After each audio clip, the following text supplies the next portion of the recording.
Welcome to iChannel ngomnqaphambili. Sithe nje siphume sihamba amazwe sivakashele udokotela besintu. Sifuna ukubheka nje ukusebenza kwamakhambi esintu ngokuhlukahlukana kwabalaphi bendabuko ngoba indlela abafunde ngayo amakhambi esintu ayifani.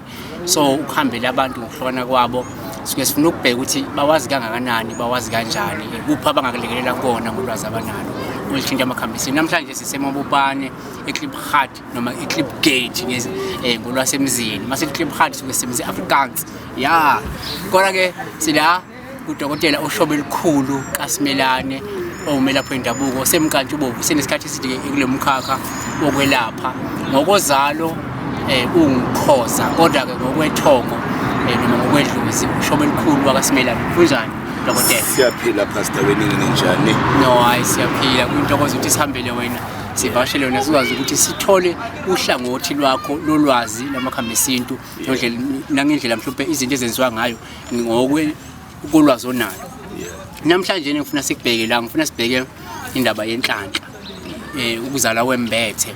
Abantu abaningi siyasizwe ukuthi uzwele wembethe uthi amaphathi uzwele wembethe kodwa uyahlupheka. Lokwembatha sathi umbetheni kahle hle noma ukuzala wembethe kusho ukuthini.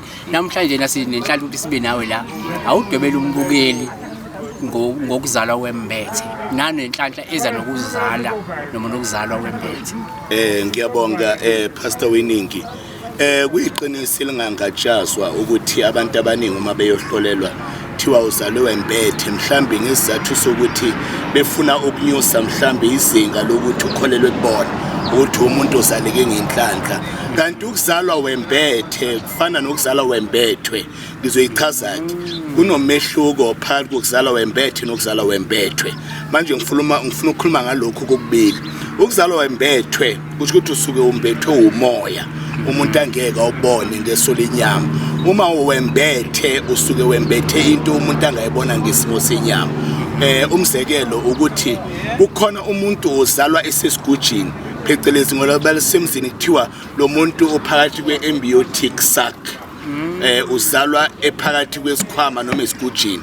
Bese kuba khona ukuzalwa kwembethe, lokho ukuzalwa umuntu egcwele amakhekhelezi amhlophe sengathi amasi kanjeni phecelezi kuthiwa i-venous birthing.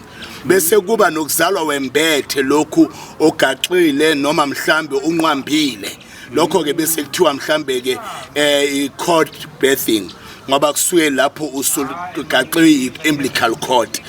Sintathu ke indlela umuntu ezalwa embethe ngakhona embethwe izidalwa ezakubo mhlambe kubaba noma kumama noma kogogo noma kokhokho ngoba umuntu ungamelwa yibo ngezine ngokomthetho. Umuntu nomuntu ophilayo ungamelwa isibongo sakobo mama, esokobo baba, esisalukazi sizala uma wakhe kanye nesalukazi sizala ubaba wakhe. Le imbongo zizine nje zingamele umuntu. Manje uma ezalwe embethe kumele abe embethwe idluzi noma ithongo la kube limzela nenhlanhla. So ukuzala awucacisekela ukuzala wembethe ngamafuphi bese sowuwelele ekutheni ukuzalwa wembethwe. Manje kuba sento ezimbili engafani. Umuntu ozelwe embethe umuntu onjani? Umuntu ozelwe wasuyembathwa yena onjani? Umuntu ozala embethe umuntu ozalwa nento esingayibona ngeso lenyama. Mhlambe sithi nasi isigaxa azalwa naso. Thiwa mhlambe cha uzaleke emhlophe noma enamakhekhelezi. Uloyo ombethe noma uzalwe mhlambe egaxile noma uzalwe phakathi kwesigubhu noma phakathi kwengubo. Umuntu ozalwe embethe. Ombethwe sikhulume ngalo before soya ngapha. Ozelwe embethe lokuthi wembethe kunenhlanhla esuke ikhona oyembethe. Kuyiqiniso usuke uzalwe wembethe inhlanhla. Usuke uzalwa wembethe idlozi elalinomnotho wasekhaya noma inhlanhla elalahamba nayo. Kodwa kuba yinto enhle kuphinde kube yinto embi lokuzalwa wembethe. Kuba yinto enhle kuphinde kube yinto embi. Ihlapha ngobubi nobuhle bakhona. Ububi bayona ukuthi uma ungayilungiseli, uma ungeyembuli, uma ungayilungiseli noma uma mhlambe ungayiphetheli. Ngikhuluma amagama amathathu ehlukile. Ukwembula kusho ukuthi ukwembula yilokhu uma uzaleke ngani ngeumbilical uzaleke ngeembiotic sac lapho ke umbethwe ingubo kumele wembule uma uzalwe wembethe ngesimo sokugaxa noma ugaqile emqaleni lapho kusukele uphethe njengomuntu ongathi uyoba inyanga noma ube umlaphi umuntu kumele uphethe lokho abantu abadala bakufunayo kuze bakuvulela inhlanhla bese kuba ke lokhu ke ukuthi uzalwa unamakhekhele ezamhlophe lapho kumele ugezwe ulungise isimo nje kuphela lapho awembuli kodwa ulungisa isimo bhekane naso kuze inhlanhla yakho ivuleke uma ungakwenzike lokho uyethola usuhlupheke impilo yakho yonke nezizukulwane zakho ihlupheke zonke kube ngathi umuntu bekutshela amanga noma mhlambe uma bethi wawuzalwe embethwe kunofakazi ekhaya mhlambe babekhuluma nje amampunge kuwena kushuthi ngamanye amazwi kubalekile ukuthi umuntu ngenzeka abazali bangazi ukuthi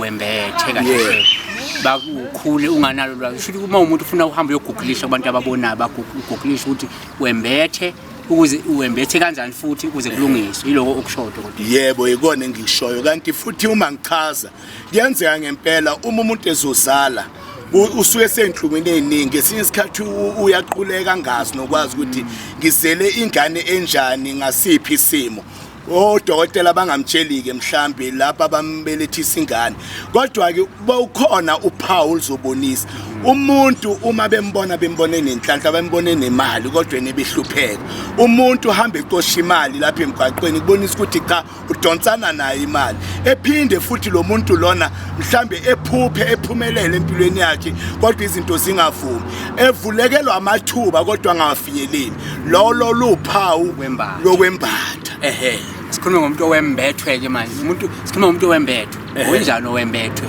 nezimpawu zakhona umuntu owembethwe umuntu ombethwe umoya kodwa mhlambe izimpawu zakho nazingabonakali ngeso lenyama ake sithathe abantu abaneminwe eyisithupha mhlambe 6 labo bantu bambethwe inhlanhla enkulu ehambisana neziphiwo zezandla uma abantu abanjalo betshala Pastor Winning bavuna izinto ezijabulisayo inhlanhla enkulu ke leyo uma ethinta ngesandla sakhe yonke into ethinta ngesandla sakhe iyahamba iyaphumelela sithi amawele abantu abazalwe nenhlanhla ngoba vele bazalwa umuntu oyedwa kodwa ehlukanise kabili manje abanakekela abantu abanjalo bese sibuka abantu abambethwe ngobuhlakani njengabantu esike sihlekise ngabo sithi cha lo muntu unekhanda elikhulu iningi lalabo bantu labo abantu abahlamphe kakhulu onjula abuqhopho abantu abafana nalapho ke ngoba basuke bambethwe indlela ngokuhlukahlukana kwazo okay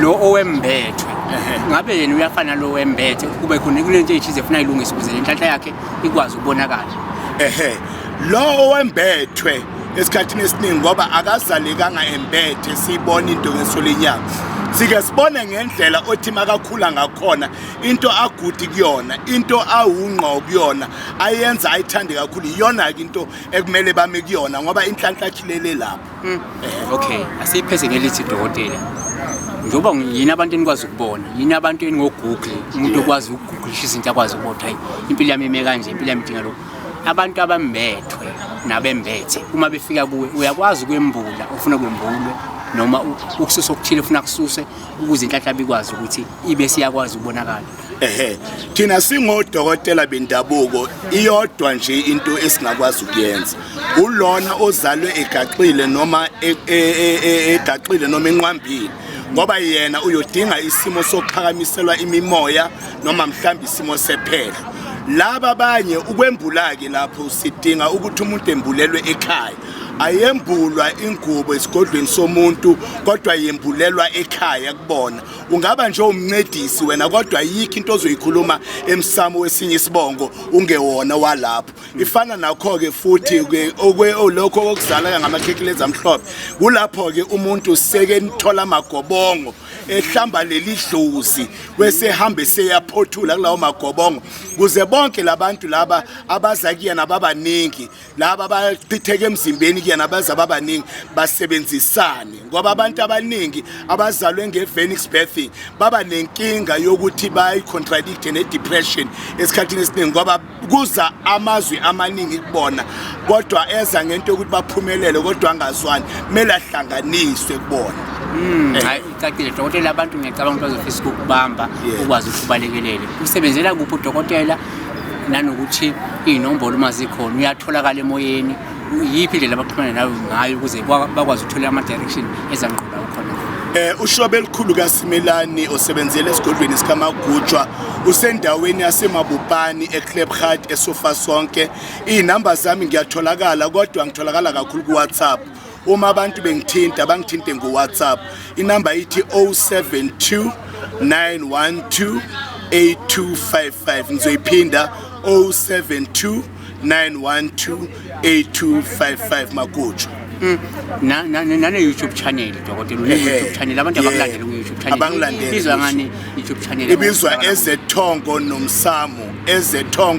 Nomsamu uyongithola lapho ke kulapho ngichaza izinto ngokwamasiko. Usileke mbukela ukuthi na kanjani uma ukuthi uyafisa ukuthi uxhumane nolwazi ngqo uthola ulwazi ngqo uyoncela ngqo udokotela ungamlandela ngenombolo sayishilo uyakwazi futhi ke uvakashela i-channel yakhe la khona ukwazi ke ufunda okuningi akukhuluma ngako ngoba silapho sekunehlobo eziningi akwazi ukuthi ecacise ngazo so uhamba uyosubscribe hamba uyilandela i-channel ukwazi ukuthi uthole okuningi. Dokotela siyabonga ukuthi sibe nawe namhlanje siyathemba ukuthi sizokwazi ukuphila sikuthole futhi uma kunembuzo efuna ukuthi siyiphendule for abantu abangenazo impendulo. Bonga mina Pastor Weningi umsebenzeni wenza usemqoka kakhulu. Abantu bakithi bayalidinga ulwazi olunqo bayalidinga ngempela. Siyabonga umsebenzeni wenzayo Magutshwa. Siyabonga mbukeli qhubeka sibukele uthinta udokotela na kanjani mona inkinga nje ungasaloku uyale nale umthinte uthi ubhajesa ngoba inkinga yabantu umuntu lokho ebhajesa dokotela yabhajesa ngifuna ukuthi fonela udokotela nixoxe ibudget siyoza after senixoxile.